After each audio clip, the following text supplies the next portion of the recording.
Hi అండి, నమస్తే. నేను మీ జయశ్రీ. ఈరోజు ఎగ్స్ మునక్కాడ కర్రీ తయారు చేస్తున్నానండి. చాలా సింపుల్గా తయారు చేస్తున్నాను. చాలా టేస్టీగా ఉంటుంది. కొత్తగా నేర్చుకునే వాళ్ళైతే సబ్స్క్రైబ్ చేసుకోండి. వాళ్ళకి చాలా ఉపయోగపడుతుంది. మధ్య మధ్యలో టిప్స్ చెప్తూ ఉంటాను. ముందుగా నాకు ఒక లైక్ చేయండి. తయారీ విధానం చూసేద్దాం. కళాయిలో ఈ మాత్రం ఆయిల్ వేసుకొని ఉడికించిన ఎగ్స్ను వేసేసుకోవాలి. వీటికి చిన్నగా ఘాట్లు పెట్టుకోవాలి చాకుతో. నేను ఇక్కడ ఒక్కొక్కటిగా వేస్తున్నాను. ఇలా ఎగ్స్ వేసిన తర్వాత స్టవ్ హైలో పెట్టుకొని మూత తప్పనిసరిగా పెట్టుకోవాలి. ఎందుకంటే ఆయిల్ తుల్లుతుంది కదా మన పైకి. ఆయిల్ అలా పడకుండా ఉండాలంటే మూత పెట్టాలి. అవి చిటపటలాడేటప్పుడు తప్పనిసరిగా మూత పెట్టుకోవాలి. వీటిని రెండు వైపులా గోల్డెన్ కలర్ వచ్చే వరకు వేయించి తీసేయండి.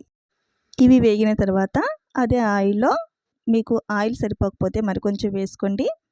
ఒక 3 ఉల్లిపాయలు చిన్నగా కట్ చేసి వేయించుకోవాలి.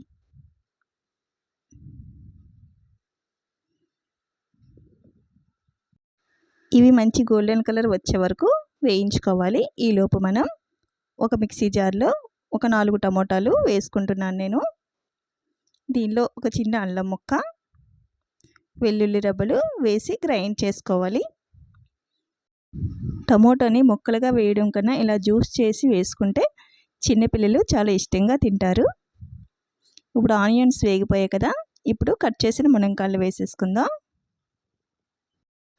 మునక్కాయలు ఒక 5 నిమిషాలు వేగనివ్వండి. వేగిన తర్వాత మనం రెడీ చేసి పెట్టుకున్న జ్యూస్ వేసేసుకుందాం. ఈ జ్యూసు ఆయిల్ పైకి వచ్చే వరకు వేగనిద్దాం. ఇలా వేగిన తర్వాత ఒక పావు టీ స్పూన్ పసుపు, 2 స్పూన్ల కారం, మీ రుచికి సరిపడినంత సాల్ట్ వేసుకోండి.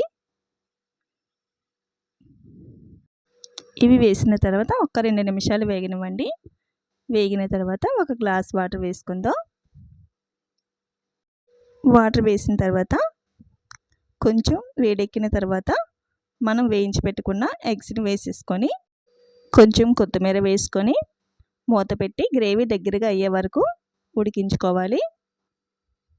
ఉప్పు కారం ఒకసారి చెక్ చేసుకొని స్టవ్ ఆఫ్ చేసేసుకోవచ్చు. నచ్చిందా అండి నేను చేసిన రెసిపీ? నచ్చితే లైక్ చేయండి, సబ్స్క్రైబ్ చేసుకోండి, బెల్ ఐకాన్ ఆన్లో ఉంచుకోండి. Thanks for watching.